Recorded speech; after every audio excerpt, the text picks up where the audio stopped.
Le débat africain. Alain Foucault.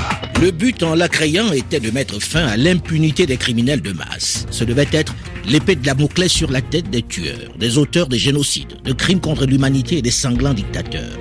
Et pourtant, depuis sa création en 1998, seuls 124 États ont accepté d'en faire partie. Et désormais, au fil du temps, ils sont de plus en plus nombreux, notamment au sud du Sahara, à lui reprocher d'être finalement un instrument de néocolonialisme judiciaire. Il faut dire qu'en 13 ans, une seule enquête a été ouverte hors du continent africain, même si le procureur a d'autres cibles dans son viseur pour l'instant. La Cour pénale internationale est-elle vraiment utile ? Outil de justice internationale et d'impunité des grands criminels ou instrument de pression sur certains dirigeants ? En l'absence des grandes puissances telles que les États-Unis d'Amérique, la Russie et la Chine, pour ne citer qu'elles, ne risque-t-elle pas de créer de facto une justice à deux vitesses ? Mais sans elle, comment juger les grands criminels de notre temps ? Bonjour à tous et bienvenue dans le débat africain consacré ce dimanche à la Cour pénale internationale, avec plusieurs invités en ligne au téléphone. D'abord, maître Joseph Kadji, avocate au barreau du Cameroun, mais également avocate agréée à la CPI, justement, membre de l'équipe de défense de Laurent Gbagbo et de Charles Blé Goudé de Côte d'Ivoire. Elle est en direct de La Haye. Bonjour, maître Kadji. Bonjour, Alain. Notre second invité, Fadi El Abdallah, est le porte-parole de la CPI, la Cour pénale internationale. Il est à la tête de l'unité des affaires publiques. Il est également en direct de La Haye. Bonjour, maître El Abdallah. Bonjour. Maître Francis Dako, notre troisième invité, est avocat au barreau du Bénin. Il est le directeur du cabinet Dako & Compagnie et ancien coordinateur Afrique de la coalition pour la CPI. Bonjour, maître Francis Dako. Bonjour Alain Foucault. Alors voilà pour notre plateau. Si sa création partait d'un bon sentiment, d'une réelle nécessité, vous, maître Kadji, qui avez été pour défendre l'ancien président ivoirien Laurent Gbagbo, la Cour pénale internationale est-elle conforme à cet esprit de départ ? Je vais d'abord expliquer quelque chose. Je suis de l'équipe de la défense de Blé Goudé. De Charles Blé Goudé. Pas de Laurent Gbagbo. Mm-hmm. Voilà, leur procès est joint, mais bon, chacun a son équipe. Mm-hmm. Pour ma part, l'idée au départ de la création de la CPI est actuellement complètement dévoyée. Ce n'est pas ce que nous attendions de cette cour que nous, juristes, surtout juristes africains, nous voyons très illustres. Et la preuve, c'est que sur 124 pays, sur 124 États partis, 34 pays africains ont ratifié ce traité. Donc on y croyait, mais pour l'heure, je suis un petit peu désabusé.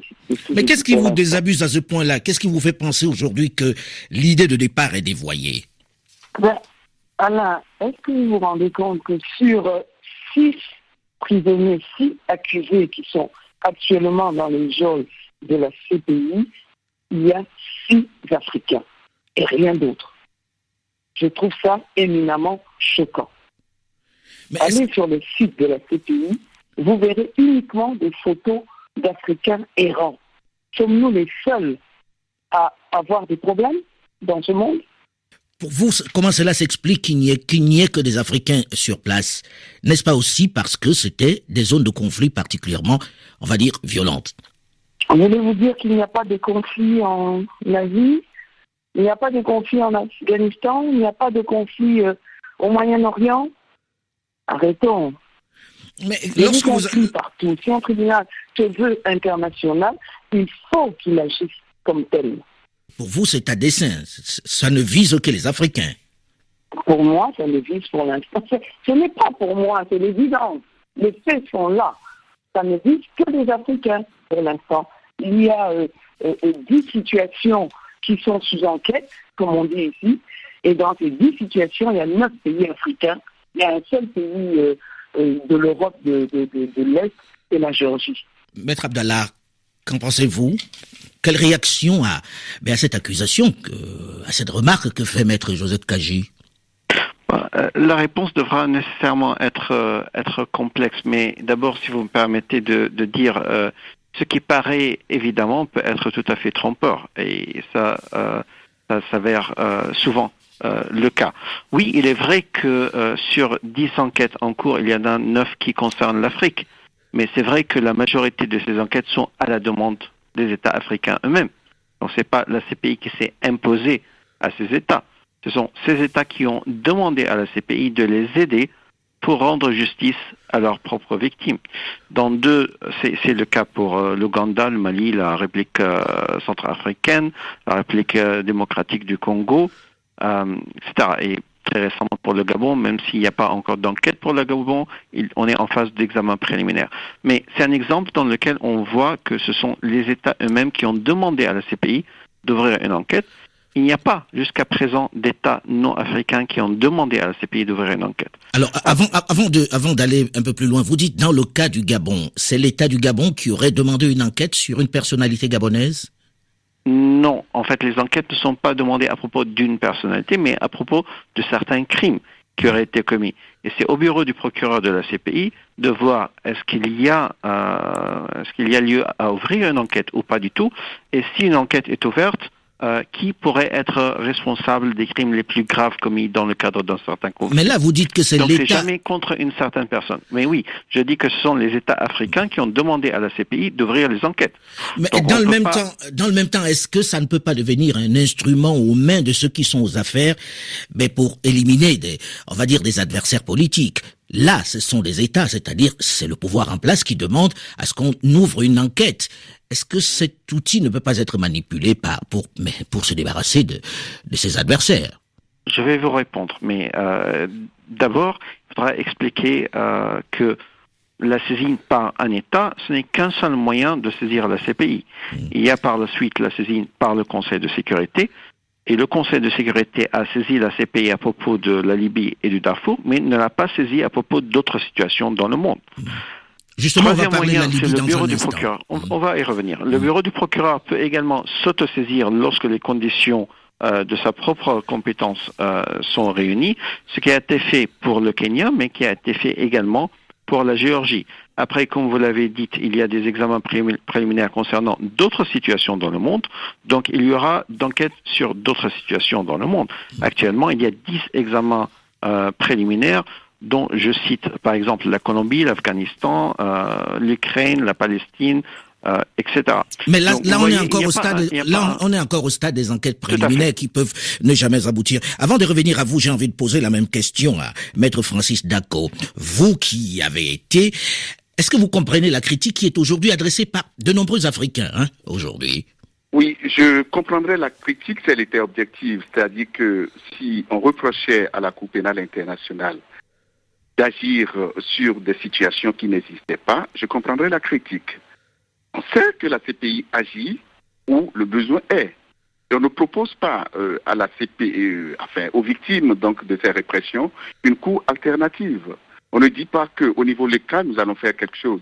Ce n'est pas parce que la Cour n'a pas agi dans un Moyen-Orient en flammes qu'elle n'essaierait pas d'éteindre le feu en RDC ou en Ouganda. Oui, mais dans le même temps, on vous répond tout de suite que ça fait une justice quand même à deux vitesses. Pourquoi elle n'interviendrait pas là-bas et interviendrait un peu plus en Afrique? N'est-ce pas simplement parce qu'il y a des pouvoirs en place qui sont un peu plus fragiles et moins puissants? Ça pose des problèmes, ça pose le problème sérieux, un problème complexe, donc qui renvoie aux critères de renvoi des États par le Conseil de sécurité devant la CPI.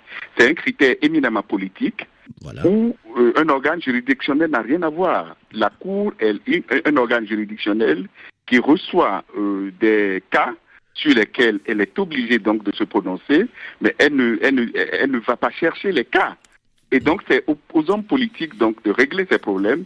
Et les hommes politiques, on les retrouve aussi bien à l'Assemblée des États partis, où le problème de fonctionnement juridictionnel de la Cour est posé, est mis en débat chaque année, où des réformes d'ordre structurel sont admises et votées par les États. Donc je pense que le reproche fait à la Cour n'est pas objectif. La Cour, c'est un organe qui ne fait pas de la politique, qui ne fait pas de la communication. Oui, mais dans le même temps, lorsque l'on regarde ceux qui y sont, on a quand même ce sentiment qu'il y a de la politique. Pourquoi le cas libyen, par exemple, serait beaucoup moins grave que celui de Côte d'Ivoire? Le cas libyen n'est pas moins grave, mais c'est là que je pose le problème de critères de renvoi. Et on a l'impression, vous avez parlé de sentiment. Ce n'est qu'un sentiment. Ça ne repose sur rien d'objectif. Alors j'ai pas le sentiment, puisqu'on parle de sentiment, j'ai pas le sentiment que Maître Kadji le dit de façon simplement émotive, que c'est pas qu'une question de sentiment. On vous écoute. Oui, je voulais simplement préciser ceci. Quand le confrère de Cotonou dit qu'il n'y a rien de politique dans la saisine du tribunal, je trouve ça un peu gros. Dans ce sens que, dans un cas aussi simple que le cas de la Côte d'Ivoire, le procureur prétend être toujours en train de faire des enquêtes depuis 2011. Nous savons, il y a des preuves, il y a des victimes qui sont venues déposer des dossiers ici à La Haye. Le procureur les a. Et pourtant, personne n'est poursuivi de ce côté-là. Donc, pour moi, cette cour, pour l'instant, est éminemment politique. Il y a quelque chose de contradictoire pour revenir au fait que le Conseil de sécurité peut saisir la CPI, et l'a fait pour l'ex-Darfour et pour la Libye. Mais qui siège au Conseil de sécurité? La Chine, la Russie, les États-Unis. Oui. Tous des pays qui ont soigneusement évité d'être membres de cette CPI. Et pourtant, en étant membres du Conseil de sécurité, ils ont le droit de saisir cette cour. C'est-à-dire le fait que les États-Unis, la Chine et la Russie ne fassent pas partie, mais dans le même temps décident au Conseil de sécurité. Est-ce que cela ne pose pas un réel problème même de liberté de cette justice, Maître Abdallah? Alors, merci pour m'avoir donné la parole. Je trouve que c'est un argument qui est un tout petit peu court quand même. D'abord, il est vrai que la CPI ne va pas aller chercher des affaires là où elle n'a pas de compétences. Oui, donc, mais dans le même temps, comment peut-elle se présenter comme un instrument de justice internationale si il y a des zones où elle n'a pas de compétences? Tout à fait. Elle a une compétence internationale, elle n'a pas encore une compétence universelle. Parce que la compétence de la CPI est liée au fait qu'il y a 124 États qui ont choisi de lui donner cette compétence. Et donc, en dehors de ces États-là, il y a le rôle du Conseil de sécurité. Le rôle principal et le moyen principal de donner à la CPI la compétence d'enquêter, c'est à travers la décision des États eux-mêmes. Donc, la question du rôle du Conseil de sécurité demeure à titre exceptionnel. Ça a été fait à 2 reprises, alors qu'on a 10 enquêtes. Mais dans le même temps, on ne peut pas balayer ça d'un revers de la main lorsqu'on sait que dans ce Conseil de sécurité, 3 des États ont refusé de faire partie de la Cour pénale internationale. De quel droit quelqu'un qui n'appartient pas à cette Cour-là peut-il décider s'il faut ou non poursuivre un accusé? Qu'est-ce qui lui donne ce pouvoir-là? Alors, à nouveau, il faudra expliquer les choses. Il ne donne pas le pouvoir de poursuivre un accusé, mais il donne à la CPI la compétence de pouvoir enquêter sur un conflit. Mais de quel droit? Donc, ils peuvent de quel droit, puisqu'ils ne sont pas concernés? Du droit qu'ils ne sont pas les États que vous mentionnez. C'est pas la Chine qui demanderait à la CPI d'ouvrir une enquête, c'est le Conseil de sécurité. Selon le mode de fonctionnement et l'autorité qui a été donnée au Conseil de sécurité par les États membres à l'Organisation des Nations Unies. Donc je comprends la frustration de certaines personnes qui pourraient dire « Ah, on aimerait voir un Conseil de sécurité qui fonctionne selon un autre mode de fonctionnement ». Je peux comprendre ça, mais ce n'est pas la CPI qui est responsable pour comment le Conseil de sécurité fonctionne. C'est quelque chose que les États membres à l'ONU ont décidé et ont donné à ces États membres permanents et au Conseil de sécurité un certain pouvoir. Maintenant, il faudra rappeler à nouveau, il n'y a pas que ces 3 États dans le Conseil de sécurité.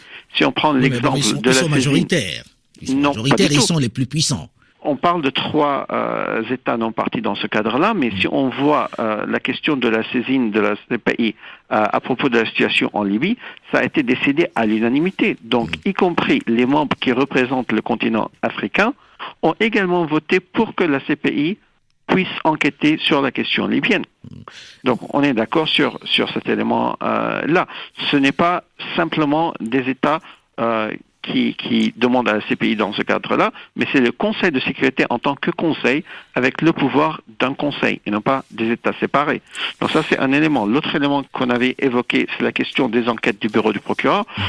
C'est au bureau du procureur qu'il reviendrait éventuellement de s'expliquer, mais le bureau du procureur a été très clair. Il y a eu une première phase d'enquête qui s'est résultée dans un certain nombre de mandats d'arrêt concernant la Côte d'Ivoire, et à partir de 2015, il y a eu une autre phase qui a commencé. Et Madame le procureur l'a indiqué, l'a exprimé, que c'est uniquement sur la base des éléments de preuve qu'elle est en train de recueillir qu'il y aura d'autres affaires. Elle a bien indiqué qu'il y aura des autres affaires. Mais cela, c'est sur la base des éléments de preuve et non pas sur la base de revanche politicienne ou d'équilibre. Mais dans le même temps, vous comprendrez qu'on ait du mal à comprendre que certains aillent plus vite devant cette justice-là et que d'autres n'y aillent pas et puis qu'il n'arrive rien aux autres. J'ai envie avant de revenir à vous, de voir avec Maître Dako. Vous, dans votre réflexion, vous reconnaissez quand même qu'il y a des choses à corriger dans cette juridiction, non? Oui, absolument.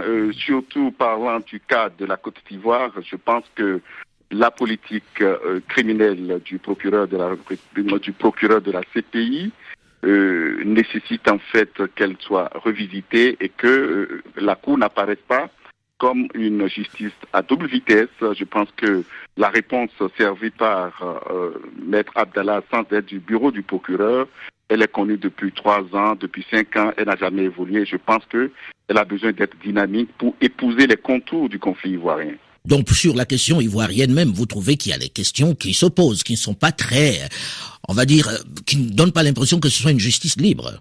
Je rejoins la critique sur ce point. Je ne dis pas que la Cour n'est pas une justice libre, mais je pense qu'il y a une dynamique, il y a des efforts à faire de ce point de vue.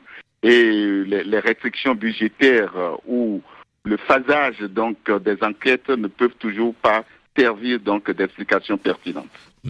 Maître Kadji, quand vous regardez cette juridiction aujourd'hui, est-ce que vous n'avez pas l'impression que c'est des choses qu'il faut corriger? Est-ce que vous comprenez les États qui demandent à quitter la Cour pénale internationale? Oui, je comprends tout à fait. Mais je voudrais recadrer quelque chose, c'est-à-dire que ce n'est pas la Cour elle-même. Ce n'est pas à la Cour elle-même que vont mes reproches. C'est surtout au bureau du procureur. L'idée de créer cette Cour au départ est très bien. De toute façon, il ne faut pas prôner l'impunité. Mais c'est le bureau du procureur qui ne joue pas son rôle à plein. Bon, ceci étant dit... Dans quel sens, avant d'aller un peu plus loin, quand vous dites le bureau du procureur ne joue pas son rôle pleinement, à quoi vous pensez très concrètement? Non, c'est le bureau du procureur qui mène les enquêtes. C'est le bureau du procureur qui présente un cas au juge du siège pour décider si on confirme les charges ou pas. C'est le bureau du procureur qui déclenche, pour ainsi dire, une affaire. Si le bureau du procureur jouait bien son rôle, il n'y aurait pas toutes ces critiques. On ne critique pas les juges qui statuent, mais le bureau du procureur. Dans le cas, par exemple, dans votre cas, par exemple, le cas de Charles Blé Goudé, en quoi le bureau du procureur n'a pas réellement joué son rôle? Je ne peux pas, malheureusement, Alain, parler de ce cas précis, parce que j'ai un devoir de réserve. C'est pour ça que je m'en tiens aux généralités concernant le fonctionnement de la CPI. Alors, on a souvent écouté dire pourquoi Laurent Gbagbo est-il là-bas alors que d'autres qui se sont battus avec lui, mais qui sont dans le camp des vainqueurs, ne sont pas sur place. Si on vous pose, et je suppose qu'on vous pose souvent la question, maître Abdallah, si on vous posait la question aujourd'hui, que répondriez-vous concrètement aux Ivoiriens qui se posent à cette question et pas que? Alors, il se fait que je rentre juste de la Côte d'Ivoire il y a quelques jours.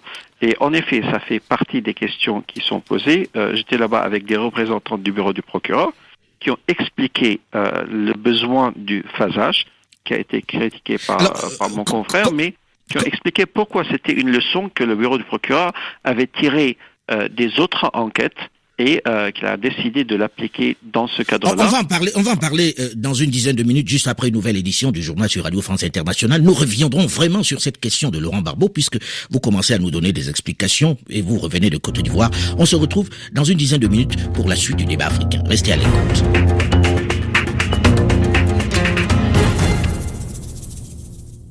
Bonjour. Le débat africain. Alain Foucault. Quelle crédibilité peut-on lui accorder lorsque les grandes puissances que sont les États-Unis d'Amérique, la Russie et la Chine refusent de se soumettre à sa justice? Lorsque depuis sa création, une seule enquête a été ouverte hors du continent africain. Comment convaincre les subsahariens qui désormais menacent de se retirer qu'elle n'est pas un joker que brandissent les nations riches au gré de leurs intérêts? Mais dans le même temps, comment mettre fin à l'impunité des criminels de masse, des auteurs de génocide et des crimes contre l'humanité sans elle? Bonjour et bienvenue si vous nous rejoignez seulement maintenant dans la seconde partie du débat africain consacré ce dimanche à la Cour pénale internationale. À quoi sert-elle? Peut-elle réellement être perçue comme un instrument de justice internationale? Les Africains ont-ils raison de la quitter ou devraient-ils y rester? Plusieurs invités en ligne au téléphone. D'abord Maître Joseph Kadji, avocate au barreau du Cameroun, mais également avocate agréée à la CPI, membre de l'équipe de défense de Charles Blé Goudé. Elle est en direct de La Haye. Notre second invité est Fadi El Abdallah, le porte-parole de la Cour pénale internationale à la tête de l'unité des affaires publiques. Il est également en direct de La Haye, aux Pays-Bas. Maître Francis Dako, notre troisième invité, est avocat au barreau du Bénin. Il est directeur du cabinet Dako & Co et ancien coordinateur Afrique de la coalition pour la CPI. Il est en direct de Cotonou, la capitale économique béninoise. Voilà pour notre plateau. Alors nous avons terminé la première partie en évoquant le cas Laurent Gbagbo, où certains ont encore le sentiment que la justice des vainqueurs l'a envoyé à La Haye.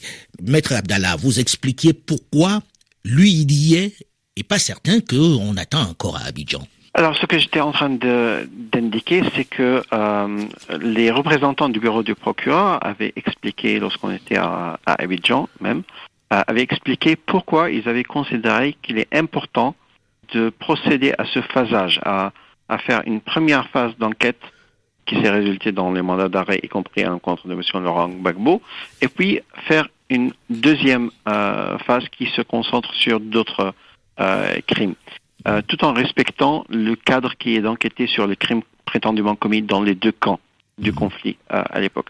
C'est parce que le bureau du procureur avait déjà utilisé ou essayé d'autres procédures, y compris la possibilité d'attendre jusqu'à ce qu'il y ait suffisamment de moyens de preuve contre différents acteurs en même temps. Et ça s'est résulté dans un manque de coopération, en fait, en ce qui concerne les affaires kenyanes et dans une ambiance où les témoins, selon le bureau du procureur, se retiraient et n'étaient plus disponibles pour le bureau. Et donc, les affaires concernant dans ce cadre-là avaient échoué du point de vue du bureau du procureur. Et donc, le bureau du procureur avait décidé qu'il n'y a pas lieu à attendre et lancer en même temps différentes affaires concernant les différents côtés du conflit en même temps, mais il serait mieux de procéder à un phasage en se concentrant les ressources qui sont limitées, mais qui sont à sa disponibilité, sur un certain nombre de crimes d'abord, et puis procéder à une deuxième phase. Maintenant, les représentants du bureau du procureur avaient obtenu des ressources supplémentaires à partir de 2015, et à partir de là, ils ont indiqué qu'ils sont dans la phase 2, qu'ils sont en train d'intensifier leurs efforts, mais qu'en même temps, il faudra comprendre et expliquer. D'abord, il faut suffisamment de moyens de preuve pour aller devant les juges. Ça, on a bien compris, mais dans le même temps, quand vous pensez que du côté de Laurent Gbagbo, ils sont plusieurs à avoir été arrêtés. À l'instant, on parlait de Laurent Gbagbo, mais on parlait aussi de Charles Blé Goudé, et que dans le camp d'en face, il n'y a personne. On peut se poser des questions. Est-ce que cela veut dire que bientôt on va voir ceux d'en face aussi répondre à la même justice? Alors, ça dépend d'abord des moyens de preuve qui sont à la disponibilité du bureau du procureur, qui permettraient éventuellement de convaincre les juges. Et deuxième chose sur laquelle je voulais insister, c'est que le bureau du procureur peut indiquer que ces enquêtes existent, mais il ne pourra pas communiquer davantage sur ces enquêtes à ce moment-là, parce qu'il faudra respecter la confidentialité des enquêtes.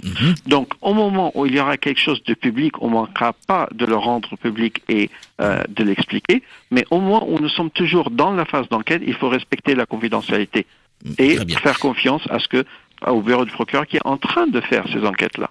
Alors, vous entendez de plus en plus les Africains s'interroger sur certains crimes, sur certaines choses graves qui sont arrivées, qui devraient être du domaine de la Cour pénale internationale. La question de la Libye revient souvent. J'étais encore la semaine dernière avec un ancien chef d'État qui disait qu'ils ne comprennent pas qu'avec ce qui s'est passé en Libye, il n'y ait pas des dirigeants occidentaux notamment en France, qui étaient inquiétés, qui étaient même interpellés par la justice, par la Cour pénale internationale.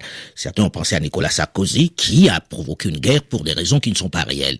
Est-ce que cela ne montre pas que cette justice-là n'a pas vraiment les moyens de s'attaquer aux grandes puissances? La justice de la Cour pénale internationale, d'abord, ne peut agir sur la base d'accusations politiques, mais sur la base d'éléments de preuve qui pourraient être présentés devant les juges.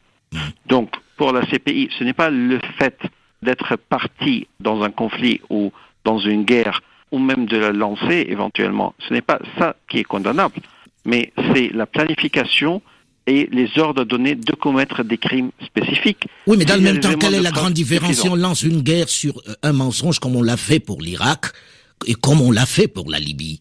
Alors, la CPI ne peut pas juger des raisons politiques d'entrer dans un conflit armé, mais peut juger de la responsabilité individuelle des personnes qui auraient ordonné, dans le cadre d'un conflit armé, la commission de crimes de génocide ou de crimes contre l'humanité ou de crimes de guerre. Ça, c'est le premier élément qui est très important. Deuxième élément très important, la CPI opère en complémentarité avec la justice nationale. Et donc, lorsqu'il y a un système judiciaire national solide et capable, dans ce cas-là, la CPI ne va pas intervenir. On laisse le travail à être fait par la justice nationale. Par la justice nationale, mais lorsque la justice nationale est incapable de le faire et que la CPI ne peut pas être saisie, c'est ceux-là que l'on considère comme des potentiels criminels courent encore. Est-ce que ce n'est pas un peu le sentiment que vous avez, vous, Josette Kadji, que c'est ta tête chercheuse un peu? Tout à fait, parce que M. Abdallah ne peut pas être, sans vouloir le forcer, ne peut pas être sérieux quand il dit qu'en Côte d'Ivoire, depuis 6 ans, le procureur n'a pas assez de preuves contre certaines personnes. Quand il dit qu'en Libye, on cherche encore les preuves. Et l'Irak, alors, il n'y a pas de preuves en Irak? C'est une question. Donc c'est là où, c'est tout cela qui ébranle la crédibilité qu'on a envers ce tribunal. C'est tout cela. Quand on prétend avec des choses qui sont évidentes pour tout le monde, nous sommes des juristes, nous savons quels sont les genres de preuves que l'on peut retrouver et qui sont là, quand on prétend qu'on n'a toujours pas de preuves ou pas assez de preuves. Alors, c'est tout cela qui rend ce tribunal peu crédible. Enfin, le bureau du procureur peu crédible. Alors là, j'ai envie de me tourner vers M. Dako, qui a une position un peu plus nuancée sur la question. Quand vous écoutez Maître Kadji vous dire, en Irak, est-ce qu'il n'y a pas de preuves? Et c'est vrai que tout le monde a vu ce fiole que l'on présentait comme de l'anthrax, qui finalement était un objet qui n'avait rien à voir avec l'anthrax. On est des années, des décennies après, il n'y a pas de poursuite. Est-ce que ça ne discrédite pas un peu cette idée de justice internationale, même si c'est pas la Cour pénale internationale d'intervenir tout de suite? Oui, bon, disons que a priori, on pourrait penser que la justice internationale, comme vous le dites si bien d'ailleurs, est discréditée et cela relève en fait de la faillite politique, enfin du gendarme de ce monde. Donc je veux parler donc du Conseil de sécurité, qui ne joue pas efficacement son rôle et qui a laissé en fait la dynamique judiciaire pourrir au détriment donc de la dynamique politique. Ça, je le concède. Mais dans le même temps, vous l'aviez dit aussi, la Cour pénale internationale ne peut pas aller en Afghanistan si elle n'a pas la compétence pour aller en Afghanistan. Et je pense qu'il y a un volet que nous oublions très souvent, la règle de la complémentarité. Et je prends un pays africain comme la Guinée-Conakry, qui n'a pas, par exemple, des moyens extraordinaires que la Côte d'Ivoire, mais qui applique la complémentarité positive dans un cas qui est analogue à celui de la Côte d'Ivoire. Donc ne cherchons pas toujours dans l'apôtre, dans les yeux du voisin. Regardons nous-mêmes si nous ne pouvons pas faire quelque chose. Parce que mais on vous dit dans le même temps que, par exemple, on a jugé Hissène Habré en Afrique. Pourquoi est-ce que ceux-là n'auraient pas pu être jugés en Afrique et ont été amenés à la Cour internationale, à la Cour pénale internationale? Mais justement, il n'y a que ça que la Cour demande. C'est justement là la règle de la complémentarité positive. Que le principe sur lequel la Cour est fondée, c'est quoi? Zéro impunité aux crimes internationaux. Donc tout le monde est d'accord qu'il faut mettre fin à l'impunité des crimes internationaux. Et c'est quand on ne peut pas le faire ou on ne veut pas le faire que la Cour pénale internationale retrouve sa compétence. Le problème, oui, mais dans le même temps, est-ce que ce n'est pas aussi parce que certains ont intérêt à envoyer leurs adversaires directement à la CPI où ils ont du mal à revenir que l'on saisit vite la CPI plutôt que de saisir par exemple la Cour africaine de justice? Là, c'est des critères politiques de renvoi interne à l'État, dans laquelle la Cour pénale internationale ne s'immisce pas. Le problème qui est posé à la Cour, est-ce que celui qu'on envoie devant lui peut être retenu dans l'inculpation en fait de crimes internationaux si la réponse est positive et que ça dépasse les phases d'enquête et donc d'examen préliminaire et que les juges répondent positivement à cette question, les victimes n'en sont que soulagées. C'est tout le problème. Maintenant, que celui qui fait le renvoi le fait pour des buts politiques, vous connaissez bien l'effet boomerang de ce renvoi, ça peut facilement retourner contre vous parce que la Cour est pérenne et les hommes qui font ce renvoi, pas pour des raisons purement conjoncturelles, peuvent voir bien la situation se retourner contre eux. Alors, on va évoquer d'autres aspects, au-delà de la saisine même de cette Cour, c'est quelles sont les armes dont elle dispose en réalité pour pouvoir, on va dire, au-delà d'enfermer les gens à la haie, ce qu'on a accepté de lui livrer. On sait très bien que le président Omar el-Béchir n'a jamais été inquiété, mais malgré les interdictions faites et l'intervention du Conseil de sécurité. Quelles sont les armes dont elle dispose pour punir ceux qu'elle condamne? Maître Abdallah. Il faudra peut-être séparer quelque chose, mais je voudrais revenir sur la question de l'Irak. L'Irak n'est pas un État parti au statut de Rome. Donc, et Maître Kadji le sait très bien, la CPI n'aura pas de compétences sur les crimes commis sur le territoire d'un État non parti par des citoyens d'un État non parti. Ça pose un problème, c'est que ce n'est pas une justice universelle.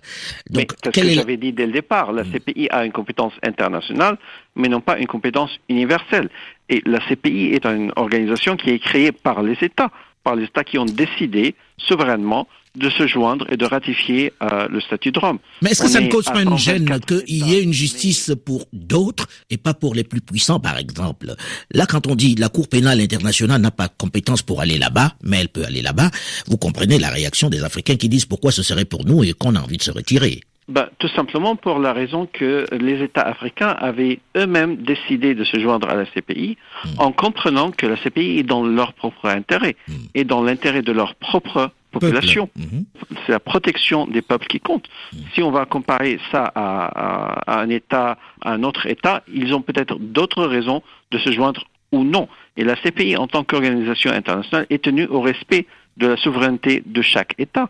Mais ça dépasse le cadre de ce que la CPI elle-même peut le faire. La CPI est un tribunal, d'accord ? Et comme tout tribunal, il y a des règles de compétence qui gouvernent le travail de ce tribunal.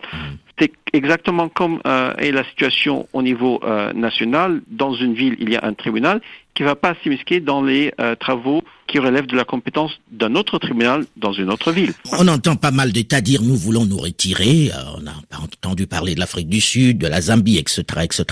Quelle est la procédure pour un État qui dit moi je veux plus faire partie de cette cour-là? Alors la situation actuelle est que uniquement le Burundi est en train de se retirer de la CPI. Tous les autres États africains et non africains qui sont partis sont pour le moment toujours partis. Donc même la Gambie et l'Afrique du Sud, qui à un certain moment avaient déposé un instrument de retrait, l'ont révoqué par la suite. Et nous espérons que cela va amener plus de dialogue et plus de compréhension.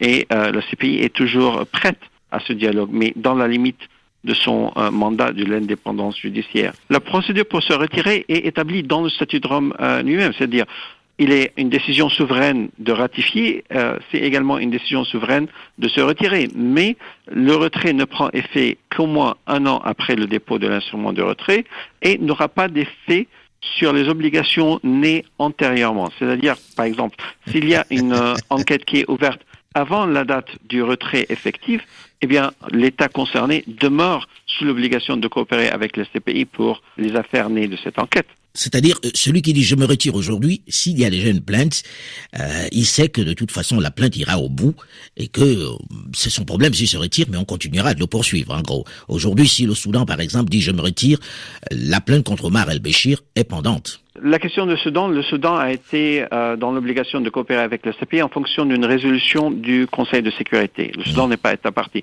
Mais si un autre État parti décide de se retirer, il sait très bien que c'est le droit souverain de se retirer, mais cela n'affectera pas les obligations de coopération qui auraient résulté des activités de la CPI avant la date dans laquelle le retrait entre en vigueur. Donc au moins un an après. Le système a été fait afin d'éviter que lorsque la CPI ouvre une enquête, l'État dit, moi je me retire. Voilà.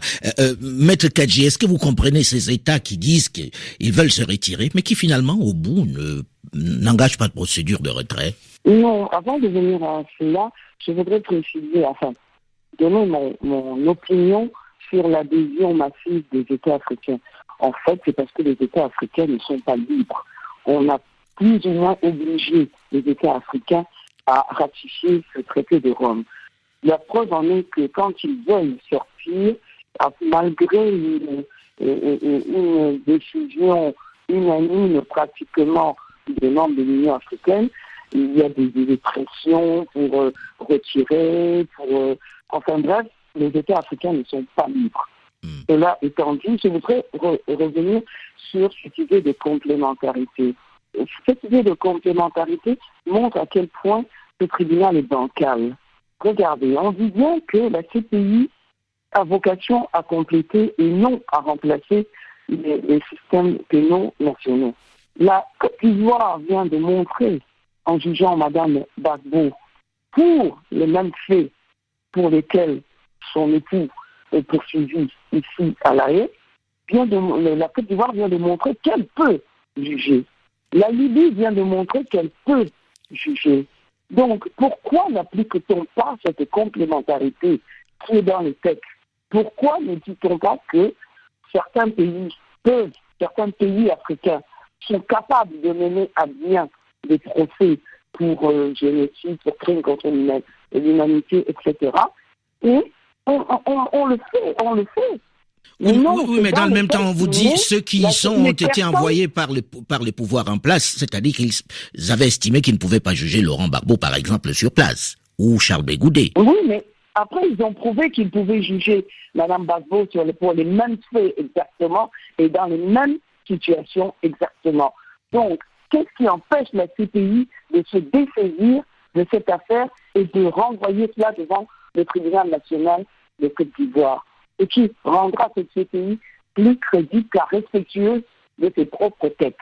J'ai envie de me tourner vers Maître Dako. Lorsque vous écoutez un ancien président comme le président Obasanjo, que nous avons reçu dans le débat africain, dire « Cette justice a parfois empêché que l'on règle nos problèmes entre nous. Le cas Charles Taylor, que l'on a envoyé à La Haye, empêche finalement de négocier avec certains dirigeants qui sont aux affaires parce qu'ils se disent « De toute façon, la Cour pénale internationale finira par intervenir et les arrêter. » Donc s'accroche au pouvoir. Que lui répondez-vous? Je lui dirais simplement en fait qu'il faut en politique de l'audace. Et l'audace, c'est la capacité en fait non seulement de prendre des engagements conscients et une fois que ces engagements sont pris, de les respecter. Et je pense que je ne suis pas du tout d'accord avec l'approche de mon confrère qui disait que les États africains sont muselés lorsqu'ils sont allés à la Cour pénale internationale. Le processus d'adhésion comprend d'abord la manifestation de la volonté d'être État partie, suivi par exemple des années plus tard, 4 ans, 6 ans pour des autres, et même 10 ans. Et un processus qui passe par le gouvernement, qui passe par le Parlement et qui passe par la société civile. Mais vous savez très bien qu'elle n'est pas la seule à le dire. Hein. On écoutait encore Albert Bourgi, qui est un autre juriste, qui disait exactement la même chose, que ces États ont été un peu bousculés pour appartenir à la CPI. Non, je ne crois pas du tout. J'ai vu par exemple que les États-Unis, lorsqu'ils ne voulaient pas être État partie, avaient initié le processus d'un accord d'impunité, qui a des États et qui ont dit nous n'allons pas aborder notre souveraineté, comme le Mali qui ont dit nous ne signons pas cet accord parce que nous sommes déjà État partie à la Cour pénale internationale. N'empêche que des années plus tard, les coupures d'aide internationale qui ont été retirées sous l'administration Bush ont été restituées à ces États. Mais il y a eu quand même des coupures d'aide. En tout cas, on reviendra sur ce sujet qui passionne, qui suscite des débats un peu partout en Afrique, puisque le temps est court. Nous arrivons malheureusement au terme de ce magazine. Merci à vous d'avoir accepté de participer à ce magazine. Le débat africain s'est terminé pour aujourd'hui. Delphine Michaud, Olivier Raoul et Alain Foucault, nous vous donnons rendez-vous la semaine prochaine, même heure, même fréquence, pour un autre débat africain. Dans un instant, une nouvelle édition du journal sur Radio France Internationale. À très vite.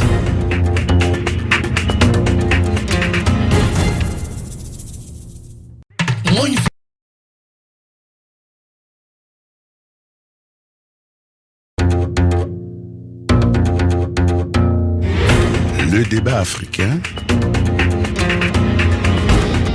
Alain Foucault. Le but en la créant était de mettre fin à l'impunité des criminels de masse. Ce devait être l'épée de Damoclès sur la tête des tueurs, des auteurs de génocides, de crimes contre l'humanité et des sanglants dictateurs. Et pourtant, depuis sa création en 1998, seuls 124 États ont accepté d'en faire partie. Et désormais, au fil du temps, ils sont de plus en plus nombreux, notamment au sud du Sahara, à lui reprocher d'être finalement un instrument de néocolonialisme judiciaire. Il faut dire qu'en 13 ans, une seule enquête a été ouverte hors du continent africain, même si le procureur a d'autres cibles dans son viseur pour l'instant. La Cour pénale internationale est-elle vraiment utile ? Outil de justice internationale et d'impunité des grands criminels ou instrument de pression sur certains dirigeants ? En l'absence des grandes puissances telles que les États-Unis d'Amérique, la Russie et la Chine, pour ne citer qu'elles, ne risque-t-elle pas de créer de facto une justice à deux vitesses ? Mais sans elle, comment juger les grands criminels de notre temps ? Bonjour à tous et bienvenue dans le débat africain consacré ce dimanche à la Cour pénale internationale, avec plusieurs invités en ligne au téléphone. D'abord, maître Joseph Kadji, avocate au barreau du Cameroun, mais également avocate agréée à la CPI, justement, membre de l'équipe de défense de Laurent Gbagbo et de Charles Blé Goudé de Côte d'Ivoire. Elle est en direct de La Haye. Bonjour, maître Kadji. Bonjour, Alain. Notre second invité, Fadi El Abdallah, est le porte-parole de la CPI, la Cour pénale internationale. Il est à la tête de l'unité des affaires publiques. Il est également en direct de La Haye. Bonjour, maître El Abdallah. Bonjour. Maître Francis Dako, notre troisième invité, est avocat au barreau du Bénin. Il est le directeur du cabinet Dako & Compagnie et ancien coordinateur Afrique de la coalition pour la CPI. Bonjour, maître Francis Dako. Bonjour Alain Foucault. Alors voilà pour notre plateau. Si sa création partait d'un bon sentiment, d'une réelle nécessité, vous, maître Kadji, qui avez été pour défendre l'ancien président ivoirien Laurent Gbagbo, la Cour pénale internationale est-elle conforme à cet esprit de départ ? Je vais d'abord expliquer quelque chose. Je suis de l'équipe de la défense de Blé Goudé. De Charles Blé Goudé. Pas de Laurent Gbagbo. Mm-hmm. Voilà, leur procès est joint, mais bon, chacun a son équipe. Mm-hmm. Pour ma part, l'idée au départ de la création de la CPI est actuellement complètement dévoyée. Ce n'est pas ce que nous attendions de cette cour que nous, juristes, surtout juristes africains, et voyons très illustres. Et la preuve, c'est que sur 124 pays, sur 124 États partis, 34 pays africains ont ratifié ce traité. Donc on y croyait, mais pour l'heure, je suis un petit peu désabusé. Mais qu'est-ce qui vous désabuse à ce point-là ? Qu'est-ce qui vous fait penser aujourd'hui que l'idée de départ est dévoyée ? Alain, est-ce que vous vous rendez compte que sur 6 prisonniers, 6 accusés qui sont actuellement dans les geôles de la CPI, il y a 6 Africains et rien d'autre. Je trouve ça éminemment choquant. Allez sur le site de la CPI, vous verrez uniquement des photos d'Africains errants. Sommes-nous les seuls à avoir des problèmes dans ce monde ? Pour vous, comment cela s'explique qu'il n'y ait que des Africains sur place ? N'est-ce pas aussi parce que c'était des zones de conflit particulièrement, on va dire, violentes ? Voulez-vous dire qu'il n'y a pas de conflit en Asie ? Il n'y a pas de conflit en Afghanistan ? Il n'y a pas de conflit au Moyen-Orient ? Arrêtons. Mais il y a lorsque des conflits partout. Si un tribunal se veut international, il faut qu'il agisse comme tel. Pour vous, c'est à dessein. Ça ne vise que les Africains. Pour moi, ça ne vise pour l'instant. Ce n'est pas pour moi, c'est l'évidence. Les faits sont là. Ça ne vise que les Africains pour l'instant. Il y a 10 situations qui sont sous enquête, comme on dit ici. Et dans ces 10 situations, il y a 9 pays africains.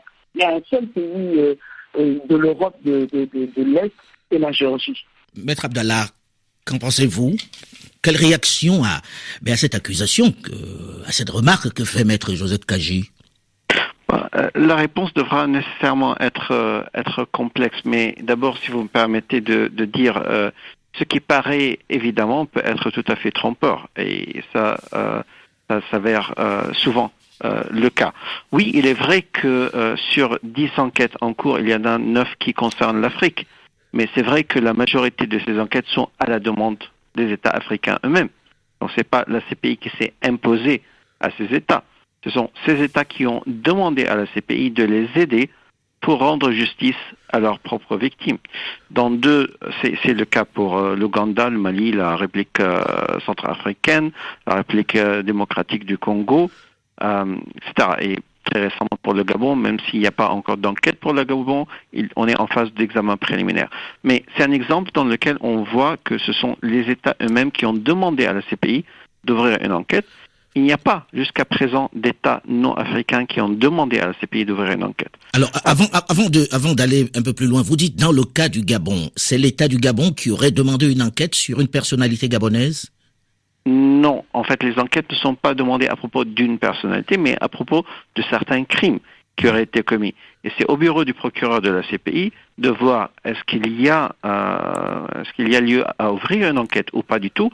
Et si une enquête est ouverte, qui pourrait être responsable des crimes les plus graves commis dans le cadre d'un certain conflit. Mais là, vous dites que c'est Donc, l'État... c'est jamais contre une certaine personne. Mais oui, je dis que ce sont les États africains qui ont demandé à la CPI d'ouvrir les enquêtes. Mais donc, dans le même temps, est-ce que ça ne peut pas... On regarde ceux qui y sont, on a quand même ce sentiment qu'il y a de la politique. Pourquoi le cas libyen, par exemple, serait beaucoup moins grave que celui de Côte d'Ivoire? Le cas libyen n'est pas moins grave, mais c'est là que je pose le problème de critères de renvoi. Et on a l'impression, vous avez parlé de sentiment. Ce n'est qu'un sentiment. Ça ne repose sur rien d'objectif. Alors, j'ai pas le sentiment, puisqu'on parle de sentiment, j'ai pas le sentiment que Maître Kadji le dit de façon simplement émotive, que c'est pas qu'une question de sentiment. On vous écoute. Oui, je voulais simplement préciser ceci. Quand le confrère de Cotonou dit qu'il n'y a rien de politique dans la saisine du tribunal, je trouve ça un peu gros. Dans ce sens que, dans un cas aussi simple que le cas de la Côte d'Ivoire, le procureur prétend être toujours en train de faire des enquêtes depuis 2011. Nous savons, il y a des preuves, il y a des victimes qui sont venues déposer des dossiers ici à La Haye. Le procureur les a. Et pourtant, personne n'est poursuivi de ce côté-là. Donc, pour moi, cette cour, pour l'instant, est éminemment politique. Il y a quelque chose de contradictoire pour revenir au fait que le Conseil de sécurité peut saisir la CPI, et l'a fait pour l'ex-Darfour et pour la Libye. Mais qui siège au Conseil de sécurité? La Chine, la Russie, les États-Unis. Oui. Tous des pays qui ont soigneusement évité d'être membres de cette CPI. Et pourtant, en étant membres du Conseil de sécurité, ils ont le droit de saisir cette cour. C'est-à-dire le fait que les États-Unis, la Chine et la Russie ne fassent pas partie, mais dans le même temps décident au Conseil de sécurité. Est-ce que cela ne pose pas un réel problème même de liberté de cette justice, Maître Abdallah? Alors, merci pour m'avoir donné la parole. Je trouve que c'est un argument qui est un tout petit peu court quand même. D'abord, il est vrai que la CPI ne va pas aller chercher des affaires là où elle n'a pas de compétences. Oui, mais dans le même temps, comment peut-elle se présenter comme un instrument de justice internationale si il y a des zones où elle n'a pas de compétences? Tout à fait. Elle a une compétence internationale, elle n'a pas encore une compétence universelle. Parce que la compétence de la CPI est liée au fait qu'il y a 124 États qui ont choisi de lui donner cette compétence. Et donc, en dehors de ces États-là, il y a le rôle du Conseil de sécurité. Le rôle principal et le moyen principal de donner à la CPI la compétence d'enquêter, c'est à travers la décision des États eux-mêmes.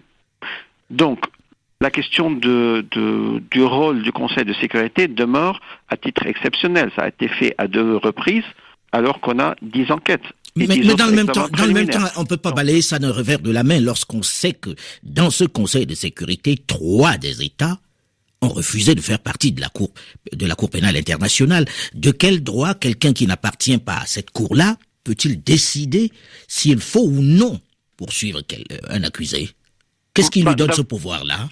Alors, à nouveau, il faudra expliquer les choses. Il ne donne pas le pouvoir de poursuivre un accusé, mais il donne à la CPI la compétence de pouvoir enquêter sur un conflit. Mais de quel droit? Donc, ils peuvent de quel droit, puisqu'ils ne sont pas concernés? Du droit qu'ils ne sont pas les États que vous mentionnez, c'est pas la Chine qui demanderait à la CPI d'ouvrir une enquête, c'est le Conseil de sécurité. Selon le mode de fonctionnement et l'autorité qui a été donnée au Conseil de sécurité par les États membres à l'Organisation des Nations Unies. Donc je comprends la frustration de certaines personnes qui pourraient dire « Ah, on aimerait voir un Conseil de sécurité qui fonctionne selon un autre mode de fonctionnement ». Je peux comprendre ça, mais ce n'est pas la CPI qui est responsable pour comment le Conseil de sécurité fonctionne. C'est quelque chose que les États membres à l'ONU ont décidé et ont donné à ces États membres permanents et au Conseil de sécurité un certain pouvoir. Maintenant, il faudra rappeler à nouveau, il n'y a pas que ces 3 États dans le Conseil de sécurité. Si on prend l'exemple de la ils sont majoritaires. Ils sont majoritaires et ils sont les plus puissants. On parle de 3 États non partis dans ce cadre-là, mais si on voit la question de la saisine de la CPI à propos de la situation en Libye, ça a été décidé à l'unanimité. Donc, y compris les membres qui représentent le continent africain ont également voté pour que la CPI puisse enquêter sur la question libyenne. Donc, on est d'accord sur cet élément-là. Ce n'est pas simplement des États qui demande à la CPI dans ce cadre-là, mais c'est le Conseil de sécurité en tant que conseil, avec le pouvoir d'un conseil, et non pas des États séparés. Donc ça, c'est un élément. L'autre élément qu'on avait évoqué, c'est la question des enquêtes du bureau du procureur. C'est au bureau du procureur qu'il reviendrait éventuellement de s'expliquer, mais le bureau du procureur a été très clair. Il y a eu une première phase d'enquête qui s'est résultée dans un certain nombre de mandats d'arrêt concernant la Côte d'Ivoire, et à partir de 2015, il y a eu une autre phase qui a commencé. Et Madame le procureur l'a indiqué, l'a exprimé, que c'est uniquement sur la base des éléments de preuve qu'elle est en train de recueillir qu'il y aura d'autres affaires. Elle a bien indiqué qu'il y aura des autres affaires. Mais cela, c'est sur la base des éléments de preuve et non pas sur la base de revanche politicienne ou d'équilibre. Mais dans le même temps, vous comprendrez qu'on ait du mal à comprendre que certains aillent plus vite devant cette justice-là et que d'autres n'y aillent pas et puis qu'il n'arrive rien aux autres. J'ai envie avant de revenir à vous, de voir avec Maître Dako. Vous, dans votre réflexion, vous reconnaissez quand même qu'il y a des choses à corriger, à devenir un instrument aux mains de ceux qui sont aux affaires, mais pour éliminer des adversaires politiques. Là, ce sont des États, c'est-à-dire c'est le pouvoir en place qui demande à ce qu'on ouvre une enquête. Est-ce que cet outil ne peut pas être manipulé pour se débarrasser de ses adversaires? Je vais vous répondre, mais d'abord, il faudra expliquer que la saisine par un État, ce n'est qu'un seul moyen de saisir la CPI. Il y a par la suite la saisine par le Conseil de sécurité. Et le Conseil de sécurité a saisi la CPI à propos de la Libye et du Darfour, mais ne l'a pas saisi à propos d'autres situations dans le monde. Justement, on va parler de la Libye c'est le dans bureau un du instant. procureur. On va y revenir. Le bureau du procureur peut également s'autosaisir lorsque les conditions de sa propre compétence sont réunies, ce qui a été fait pour le Kenya, mais qui a été fait également pour la Géorgie. Après, comme vous l'avez dit, il y a des examens préliminaires concernant d'autres situations dans le monde. Donc, il y aura d'enquêtes sur d'autres situations dans le monde. Actuellement, il y a 10 examens préliminaires dont je cite, par exemple, la Colombie, l'Afghanistan, l'Ukraine, la Palestine, etc. Mais là, Donc, on voyez, est encore on est encore au stade des enquêtes préliminaires qui peuvent ne jamais aboutir. Avant de revenir à vous, j'ai envie de poser la même question à Maître Francis Dako. Vous qui y avez été, est-ce que vous comprenez la critique qui est aujourd'hui adressée par de nombreux Africains, aujourd'hui? Oui, je comprendrais la critique si elle était objective, c'est-à-dire que si on reprochait à la Cour pénale internationale d'agir sur des situations qui n'existaient pas, je comprendrais la critique. On sait que la CPI agit où le besoin est. Et on ne propose pas à la CPI, aux victimes donc de ces répressions, une cour alternative. On ne dit pas qu'au niveau local, nous allons faire quelque chose. Ce n'est pas parce que la Cour n'a pas agi dans un Moyen-Orient en flammes qu'elle n'essaierait pas d'éteindre le feu en RDC ou en Ouganda. Oui, mais dans le même temps, on vous répond tout de suite que ça fait une justice quand même à 2 vitesses. Pourquoi elle n'interviendrait pas là-bas et interviendrait un peu plus en Afrique? N'est-ce pas simplement parce qu'il y a des pouvoirs en place qui sont un peu plus fragiles et moins puissants? Ça pose des problèmes, ça pose le problème sérieux, un problème complexe, donc qui renvoie aux critères de renvoi des États par le Conseil de sécurité devant la CPI. C'est un critère éminemment politique. Voilà. Où un organe juridictionnel n'a rien à voir. La Cour est un organe juridictionnel qui reçoit des cas sur lesquels elle est obligée donc de se prononcer, mais elle ne va pas chercher les cas. Et donc c'est aux hommes politiques donc de régler ces problèmes. Et les hommes politiques, on les retrouve aussi bien à l'Assemblée des États partis, où le problème de fonctionnement juridictionnel de la Cour est posé, est mis en débat chaque année, où des réformes d'ordre structurel sont admises et votées par les États. Donc je pense que le reproche fait à la Cour n'est pas objectif. La Cour, c'est un organe qui ne fait pas de la politique, qui ne fait pas de la communication. Oui, mais dans le même temps, lorsque